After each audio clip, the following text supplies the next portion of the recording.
قابل قدر علماء کرام برادران ملت اسلامی، السلام علیکم ورحمۃ اللہ وبرکاتہ۔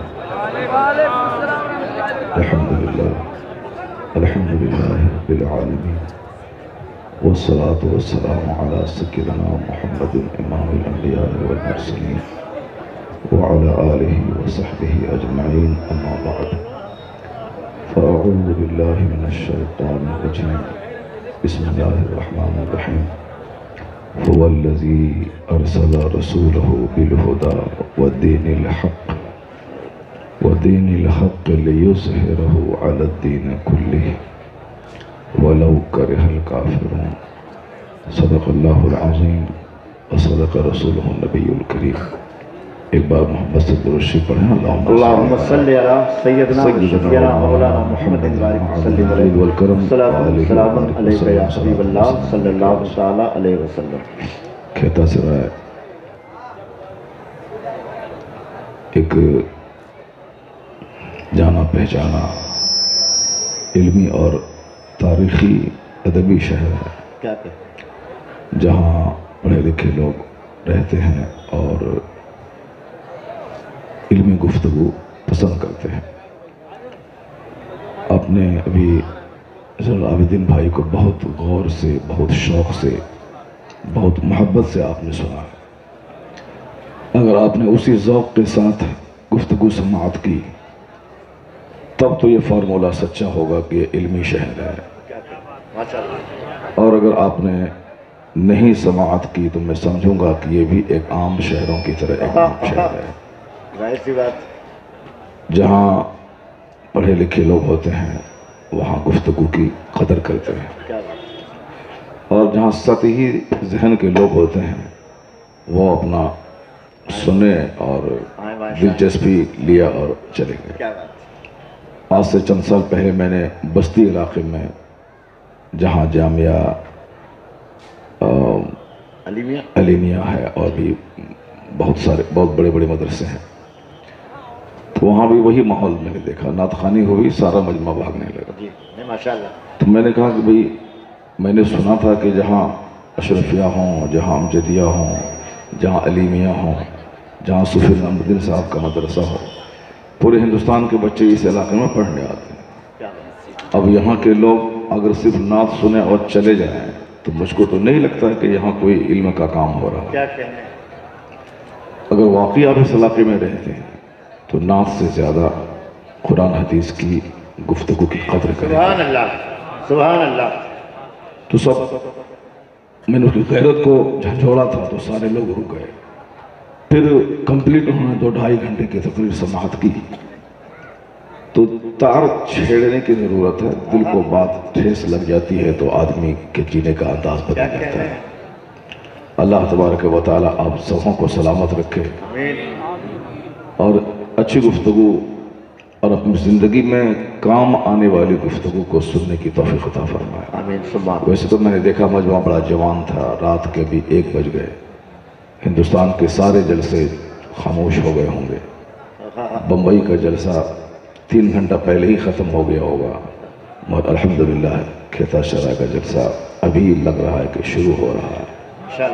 اللہ تعالیٰ آپ کے چہروں کو مسکراتا ہوا رکھے۔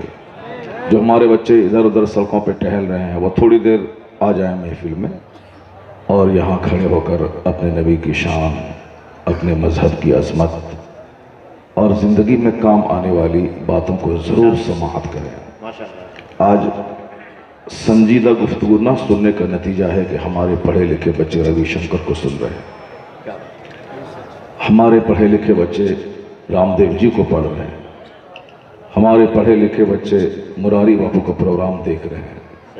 بہت افسوس اس وقت آتا ہے کہ جن لوگوں کی کوئی حیثیت نہیں ہے وہ شانتی کی بات کر کر کے ہمارے بچوں کو چھین رہے ہیں۔ یہ تو بالکل سچ ہے کہ دنیا میں جہاں بھی اچھائیاں ہیں، جس کی زبان سے اچھی بات نکلے زبان اس کی ہے مگر بات مصطفیٰ جانے رہے۔ سبحان اللہ۔ جہاں کہیں بھی اچھائیاں، چاہے بات جس کی زبان سے نکلے مگر جہاں بھی اچھائیاں ہیں، جہاں بھی گڈنس ہیں، وہ سارا احسان رحمت دو عالم صلی اللہ علیہ وسلم کا۔ ان سے زیادہ مضبوط ان سے زیادہ قیمتی بات کوئی کہہ ہی نہیں سکتا، کیا کہنے ہیں؟ نہ ان سے پہلے نہ قیامت تک۔ بس میں 2-3 مثال کے ذریعے اس بات کو سمجھاؤں گا کہ اس روئے زمین کی سب سے قیمتی شخصیت اور سب سے مضبوط شخصیت پیغمبر اعظم کی کیوں ہے۔ 2-4 لچے لفنگے ہندوستان میں ہنگامہ کرتے ہیں، شور مچاتے ہیں، ان 2-4 کو نہیں دیکھا جائے۔ سماج میں 1000 کی آبادی، اب اس میں 5 لوگ اگر گندی بات بولتے ہیں تو ایسا نہیں کہ سارا سماج گندا ہے، کیا کہنے ہیں؟ واہ واہ، ایسا نہیں کہ سارا کھیتا سرائے چور اور ڈکیتوں کی بستی ہے۔ 5-10 لوگ شراب پئیں، سارے لوگ شرابی نہیں ہوتے۔ ہندوستان میں 2-4-5 لوگ ہمارے پیغمبر کو گالی دیتے ہیں، گالی دیا اس نے، جی بھر کے گالی دیا، کیونکہ طریقہ یہی ہے کہ جو بہت بڑا کام کرنا نہیں چاہتا، اب بڑے کام کی صلاحیت اس کے اندر نہیں ہے، تو وہ چھوٹا اور گرا ہوا کام کر کے شہرت پانا چاہتا ہے، کیا کہنے؟ سستی شہرت، سستی شہرت کرنا چاہتا ہے۔ اور یہ دستور ہے کہ جو اچھی باتیں بول کے شہرت نہیں حاصل کر سکتا ہے، واہ واہ، وہ چاہتا ہے کہ میں گندی بات بول کے میں ہیرو بن جاؤں، کیا سائیکلوجی صاحب، واہ، اور سبوں کو چند سکے اور پیسے چاہیے۔ IAS آفیسر بننے میں 18 گھنٹے ڈیلی پڑھنا پڑتا ہے، IPS آفیسر بننے میں فزیکل فٹنس بھی چاہیے اور 15-16 گھنٹے ڈیلی پڑھنے والی محنت بھی چاہیے۔ اور جنہوں نے پڑھا لکھا نہیں، IPS IAS آفیسر بننا نہیں، مگر ان کو چاہت ہے شہرت پانے کی، تو ابھی ہندوستان کے چند لوگوں نے اسی کو ٹارگٹ بنایا ہے کہ اسلام کے پیغمبر کو گالی دو اور اپنی جماعت کے لوگوں کا ہیرو بن جاؤ۔ جو کسی قابل نہیں تھا وہ بولا کہ میں مار کے اس کو بھگا دوں گا، ان کے لوگوں نے ان کو ہیرو بنا دیا، سکے پہ تول دیا۔ تو اس سے آسان کام کیا ہے؟ اچھی بات بولنے میں محنت لگتی ہے، کیا بات ہے، مطالعہ کرنا پڑے گا، مگر گالی دینے میں کوئی محنت نہیں لگتی، کیا بات ہے، اور وہ جانتا ہے کہ جو کچھ وہ بولتا ہے جھوٹ ہے۔ واہ واہ، 1200 سال سے ہندوستان میں اسلام ہے، ہر علاقے میں نوابوں زمینداروں کی بستیاں موجود ہیں، یہاں کے قبرستان کی زمین گواہ ہے کہ یہاں کتنے کروڑ مسلمان اس ہندوستان کی سرزمین میں آباد ہیں۔ واہ واہ، اس ہندوستان کو سجانے میں، سنوارنے میں کلمہ پڑھنے والوں کا زبردست رول رہا ہے، اور یہ بھی سچ ہے کہ قیامت تک مسلمان اور اسلام کو ہندوستان سے کوئی اکھاڑ نہیں سکتا ہے، بہت، اسے خود معلوم ہے، لیکن چونکہ ان کو پیسہ کمانا ہے، انہوں نے گالی دیا کہ 2025 تک سب مسلمان کو بھگا دیں گے، تو لوگوں نے اس کو سونے پہ تول دیا، اس سے اچھا کام اور کیا ہو سکتا ہے؟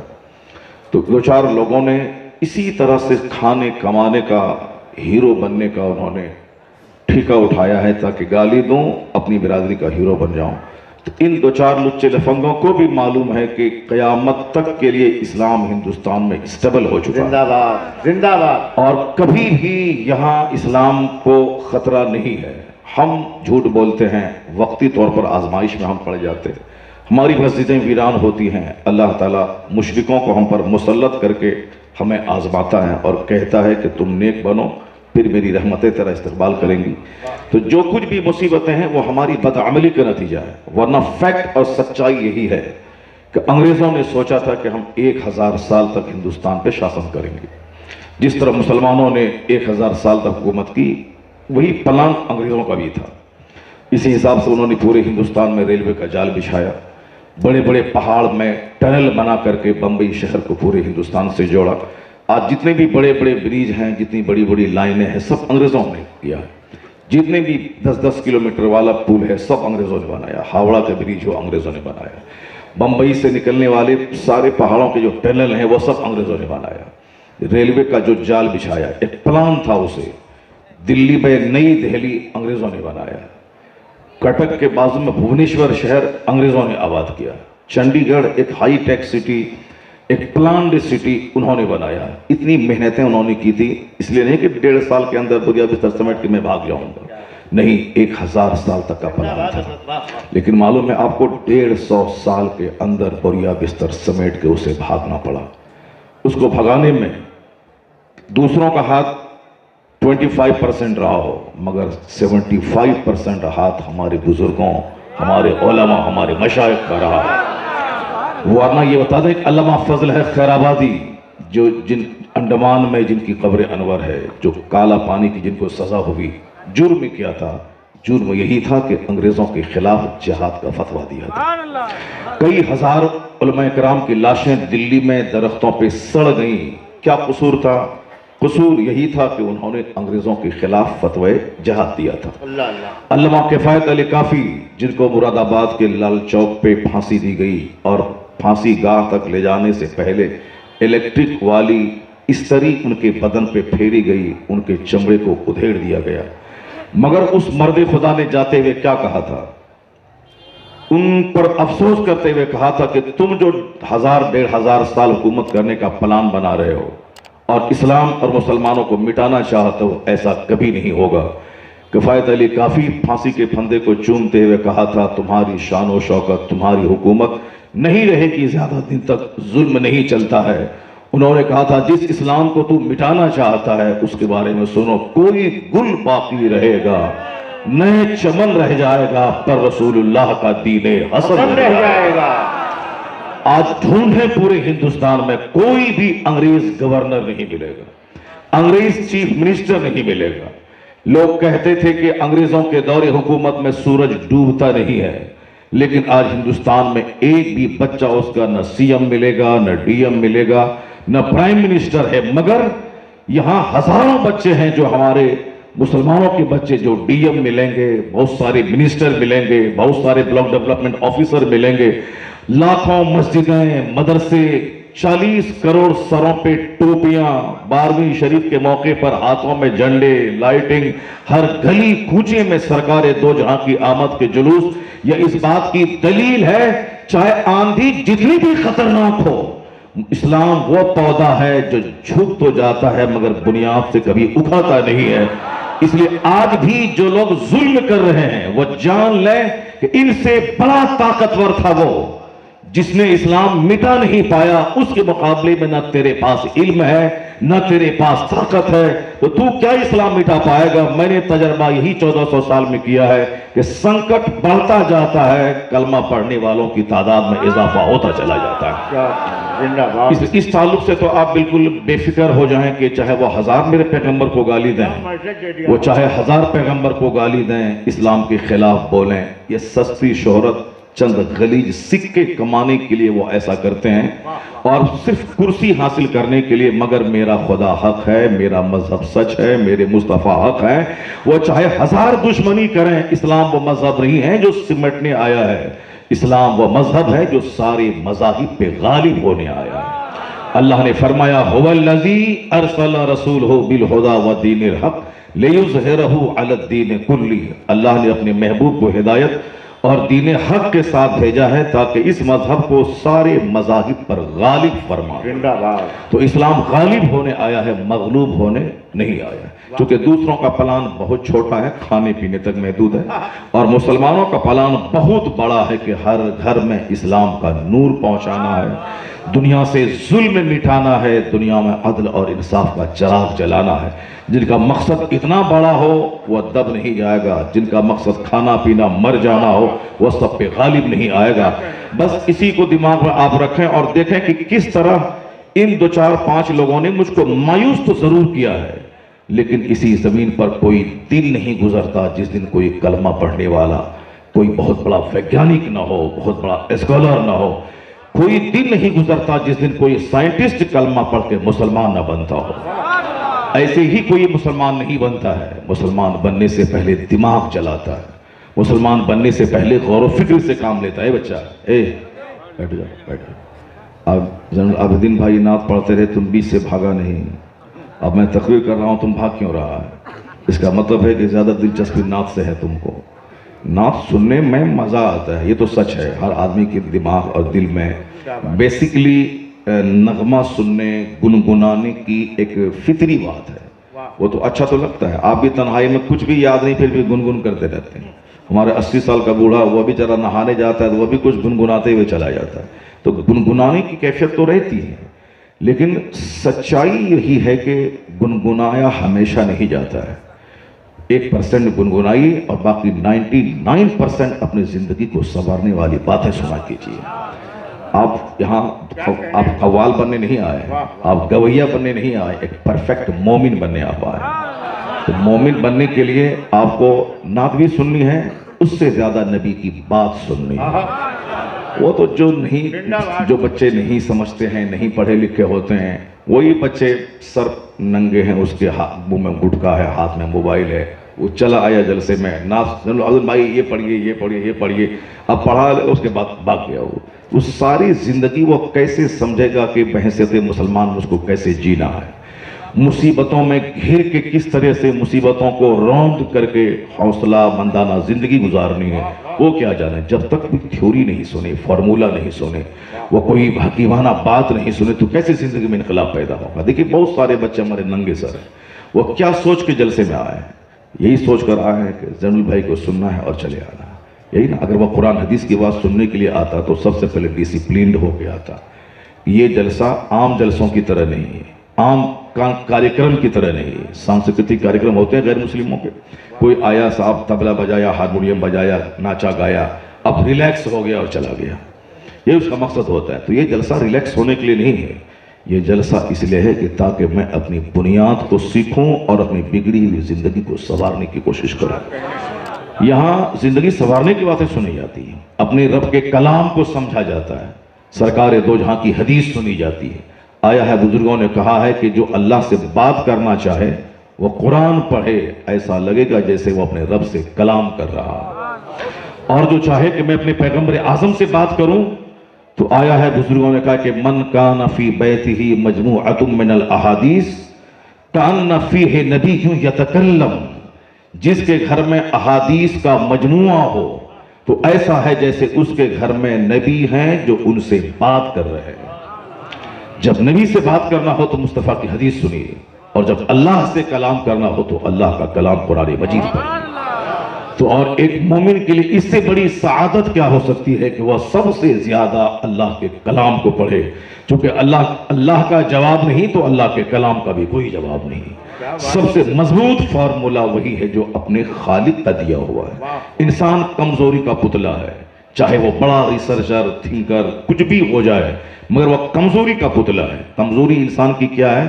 نیند میری کمزوری ہے، میں اگر نہیں سوؤں تو میں پاگل ہو جاؤں، یہ ہماری کمزوری میرے ساتھ اللہ نے رکھ دی۔ میں نہیں سوؤں تو میں پاگل ہو جاؤں، اور جب میں سوتا ہوں تو مردہ ہو جاتا ہوں۔ اس نیند کی حالت میں کوئی گردن پہ چھری چلا دے آپ کو پتہ نہیں چلے گا، کیونکہ موت اصغر ہے یہ نیند۔ اور چاہے گاما رستم بڑا پہلوان کیوں نہ ہو، 56 انچ سینہ والا کیوں نہ ہو، وہ بھی اگر سو جائے تو وہ بھی مردہ ہے، کوئی گردن پہ چھری چلا دے پتہ نہیں چلے گا اس کو۔ یہ نیند میری کمزوری ہے، پیشاب پاخانہ میری کمزوری ہے، میں اگر نہیں کھاؤں تو مر جاؤں، اور کھا لوں پیشاب پاخانہ بن کے نہیں نکلے تو بھی مر جاؤں، یہ میری کمزوری ہے۔ نیند میری کمزوری ہے، کھانا پینا میری کمزوری ہے، پیشاب پاخانہ میری کمزوری ہے۔ میں چاہے 1 کروڑ روپے کا سوٹ پہن لوں، چاہے 5 لاکھ روپے کی راڈو گھڑی پہن لوں، 1 لاکھ روپے کا جوتا پہن لوں، 10 لاکھ روپے کا چشمہ پہن لوں، چونکہ ہندوستان میں آج کل پہننے اوڑھنے کا بہت رواج چل پڑا ہے۔ پہلے لوگ کتاب پڑھتے تھے، پہلے لوگ علم سیکھتے تھے، چاہے چپل ٹوٹی رہے، چاہے کپڑے میں 10 پیبند لگے رہیں، ایک ہی جنون رہتا تھا کہ مجھ کو علم حاصل کرنا ہے، مجھ کو دولت جمع کرنی ہے۔ لیکن آج کل ایک جنون چڑھا ہوا ہے کہ مجھ کو اچھا کپڑا پہننا ہے، اچھی گھڑی، اچھا جوتا۔ معلوم ہے بادشاہ کو جب جنون چڑھ جائے کپڑا پہننے کی تو رعایا کو بھی جنون چڑھ جاتا ہے۔ ہمارے ہندوستان کے بادشاہ کو بھی 7-7 لاکھ روپے کا سوٹ پہننے کا جنون ہے، اور صبح سے شام تک 2-4 ڈریس چینج کرنے کا جنون ہے۔ یہی جنون پورے ہندوستانیوں کے سر پہ چڑھ کے بول رہا ہے۔ میرا ایک مولانا بھی ہے جو صبح الگ ڈریس پہنتا ہے، دوپہر میں الگ پہنتا ہے، شام میں الگ پہنتا ہے، اسٹیج پر جانے کے لیے الگ پہنتا ہے، اسٹیج سے اترنے کے بعد الگ پہنتا ہے۔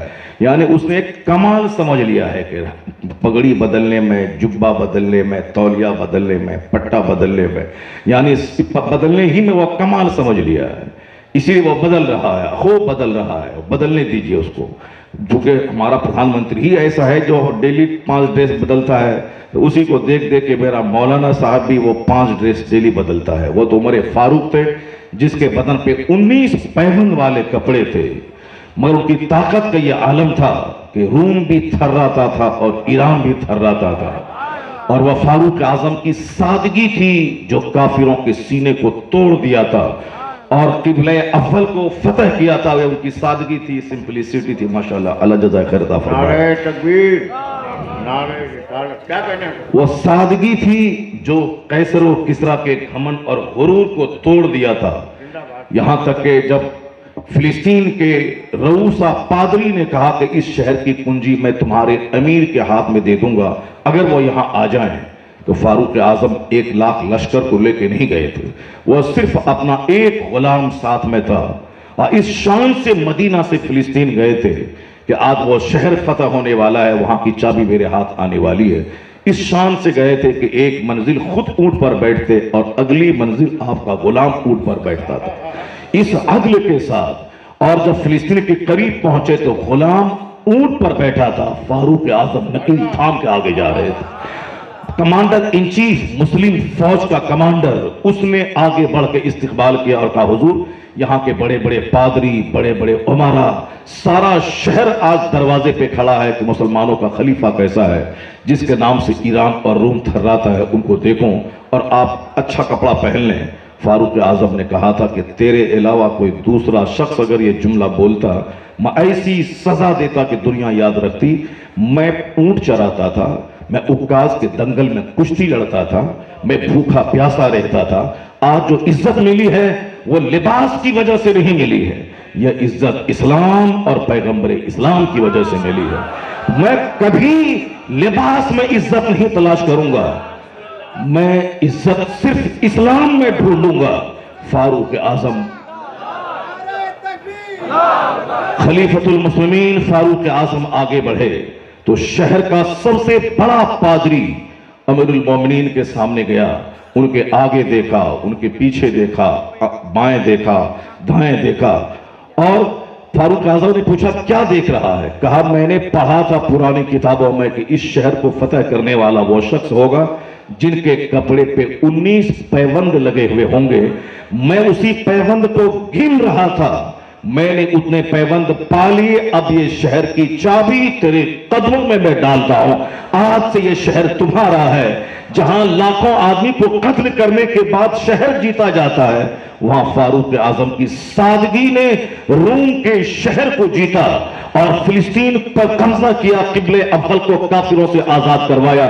پتا چلا کہ مادی طاقتیں زیر ہو جاتی ہیں جب روحانی طاقت جلوگر ہوتی ہے.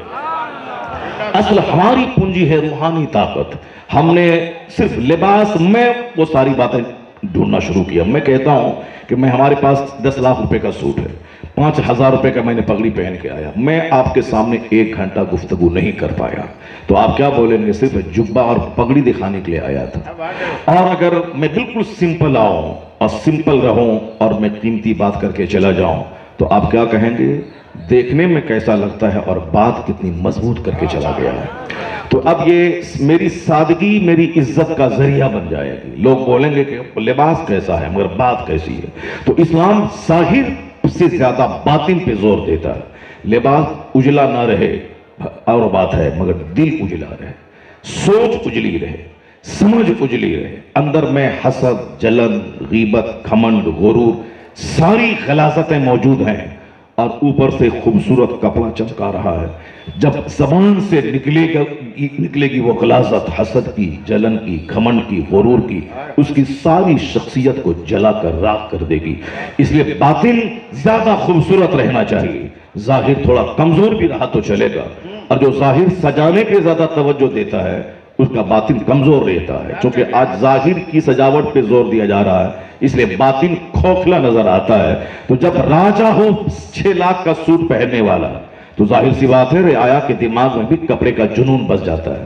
لیکن جب بادشاہ ہو اورنگزیب جیسا جن کے تہجد کی نماز قضا نہ ہوتی ہو، جن کے عصر کی نماز سنت غیر موقدہ قضا نہ ہوتی ہو، جو 6 مہینے میں پورا قرآن حفظ کر رہا ہو، جو وشال مہان بھارت کا پاتاج شاسک ہو،